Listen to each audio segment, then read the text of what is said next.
Can a magnet really float in midair? Yes, and it's not a trick.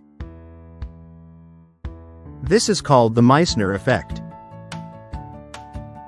When certain materials become superconductors, cooled below a critical temperature, they expel all magnetic fields inside them. This creates magnetic levitation. Place a magnet above a superconducting disk cooled with liquid nitrogen, and it floats, perfectly stable. It can even spin or hold weight, suspended by invisible forces. This is the same technology behind maglev trains, which glide without friction. A magnet defying gravity, all thanks to quantum physics.